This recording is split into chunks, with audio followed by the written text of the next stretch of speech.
Welcome back to Garden Guru. If you've tried to make your yard more low maintenance, but it still looks messy, or somehow created even more work, this video is for you. Let's get into it. A lot of people want a lower maintenance garden, and that makes sense. Less pruning, less fussing, less cleanup, less time spent constantly trying to keep everything looking under control.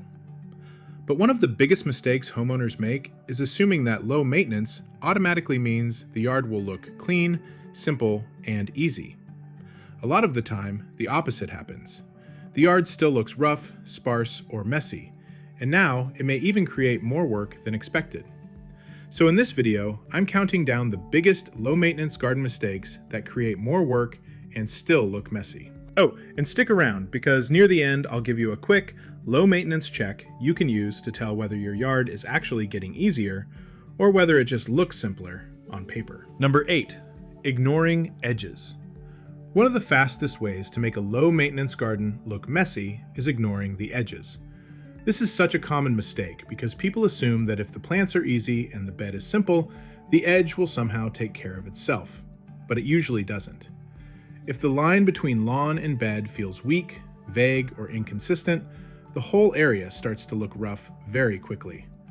The bed can be full of low-maintenance plants. The mulch can be fresh. The plant palette can be simple, and it still will not look clean if the edge feels like it is dissolving into the grass or bleeding into the surrounding space. And this is where the maintenance part backfires too, because weak edges often mean grass creeping into the bed, mulch spilling out, bed lines that always look fuzzy, and a space that keeps needing cleanup just to look halfway controlled. A more successful low-maintenance bed usually still has a clear edge. Not necessarily formal, not fancy, just clear enough that the eye understands this is bed, this is lawn, this is intentional. That one move often makes the whole garden look more finished and actually reduces the constant "why does this still look messy" problem. Because low maintenance is not really low maintenance if the edge always looks like it needs rescuing. Number 7. Skipping ground covers. This is another big one.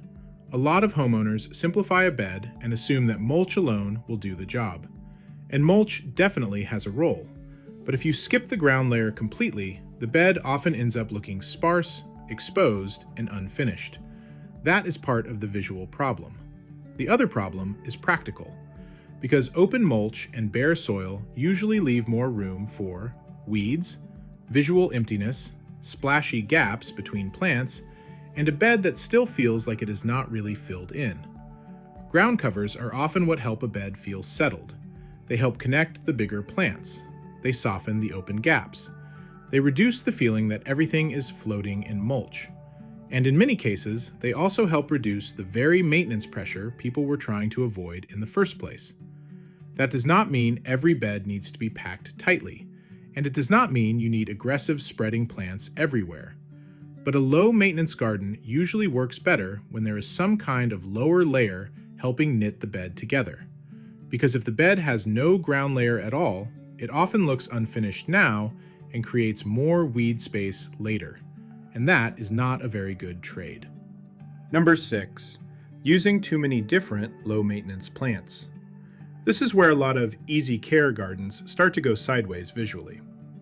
A homeowner goes looking for simple, durable, easy plants. And that part sounds smart. But then they choose one of this, one of that, something else over here, another easy plant over there, and before long, the garden is full of individually practical choices that do not really relate to each other. That is when low maintenance starts to look chaotic.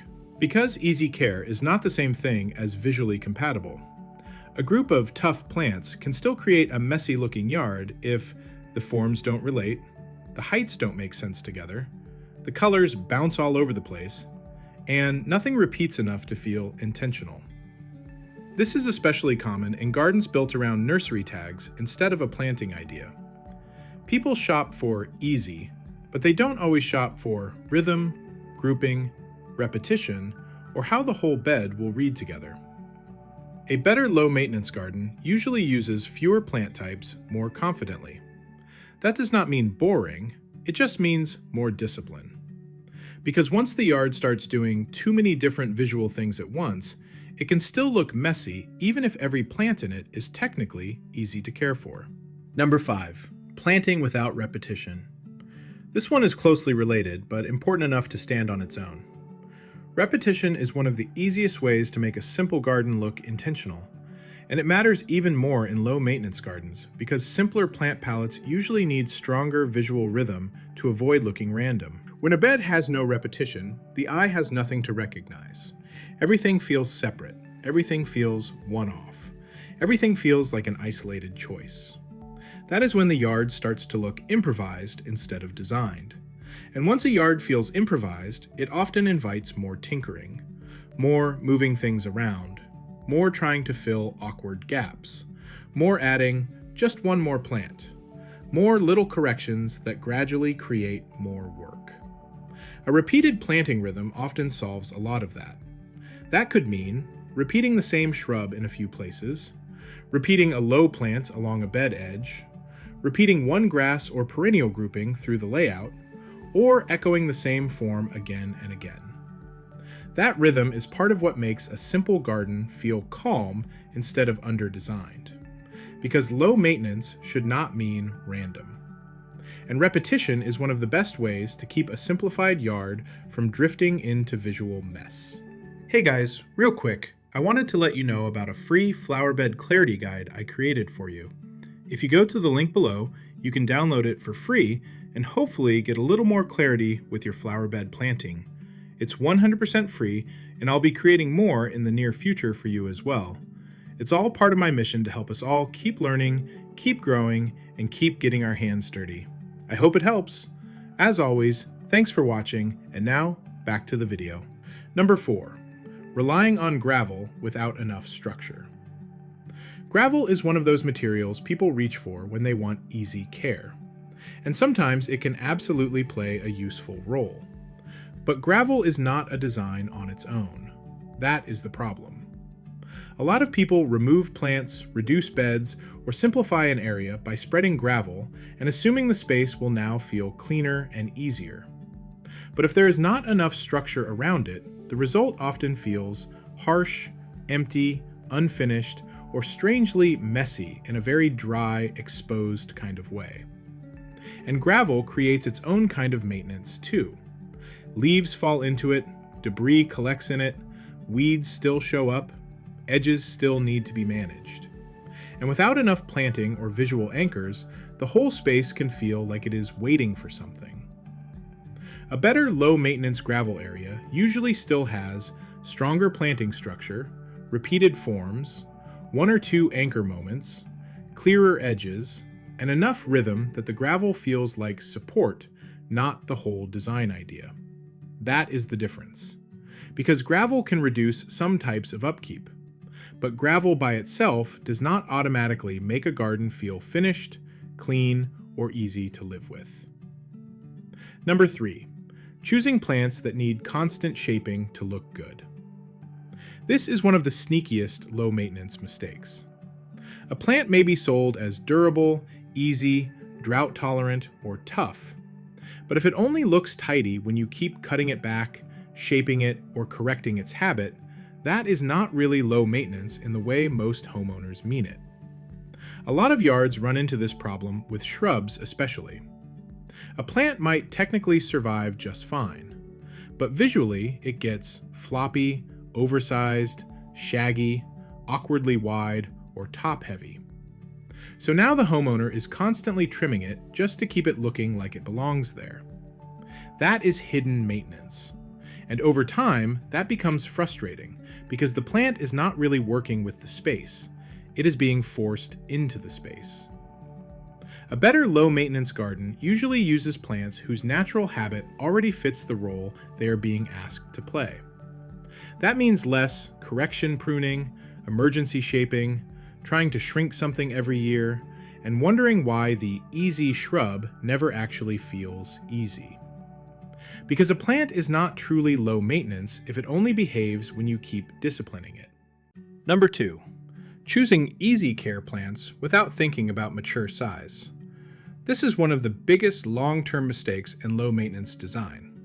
And it happens because people often shop from the nursery pot, not from the mature reality. A plant looks manageable now. It looks tidy now. It fits the space now. But if no one really thinks through what that plant will become, the garden often starts creating work later. That is when plants begin to crowd each other, lean into paths, cover windows, spill out too far, get top-heavy, or create a bed that feels overgrown and badly sized. And now, what was supposed to be low maintenance starts demanding pruning, moving, thinning, reshaping, or complete replacement. That is a big part of why some simple-looking gardens actually become more work over time. Not because the plants are difficult in themselves, but because they were placed without enough respect for mature size. A better low-maintenance yard usually plans for the plant you will have later, not just the plant you are buying today. That is a huge difference. Because easy care at planting time does not mean easy care 3 years from now if the plant never fit the space in the first place. Number 1. Designing for the first month instead of year 3. This is the master mistake, because a lot of low-maintenance gardens look fine right after planting. That is what makes this so deceptive. The mulch is fresh, the plants are neat, the spacing looks intentional.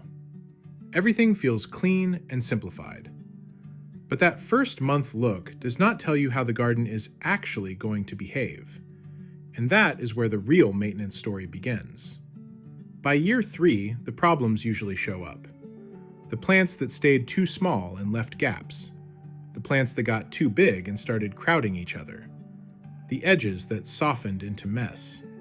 The gravel that collected debris. The bare mulch that invited weeds.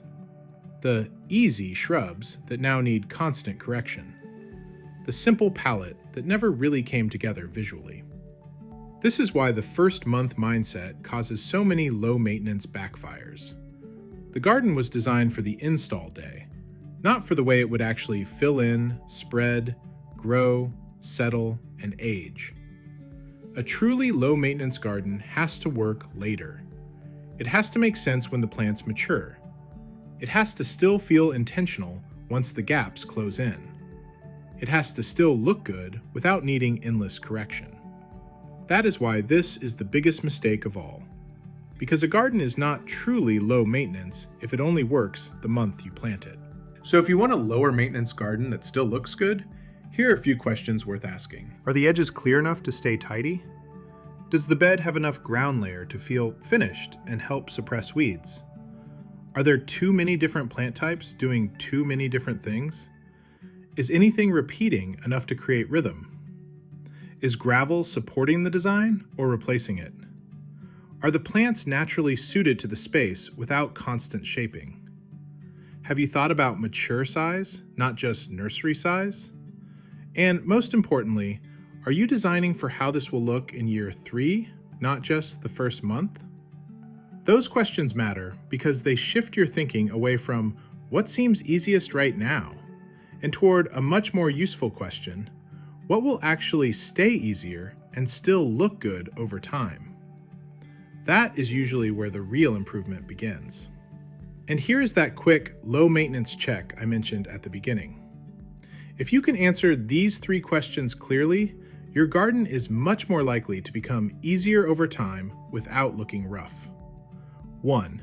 Is this choice reducing maintenance or just shifting it somewhere else? 2. Does the garden still have enough structure to look intentional? 3. Am I designing for how this will fill in later, not just how it looks today? If those answers are not clear, there's a good chance the garden only looks low maintenance on paper. That is the check. And it is useful because once you can see that clearly, it gets much easier to make better decisions. Well, there you have it. I hope this helped you feel more confident about what may be making your low-maintenance garden create more work, and what to do instead. Don't forget to download the free Flower Bed Clarity Guide from the link below. Keep learning, keep growing, and keep getting your hands dirty.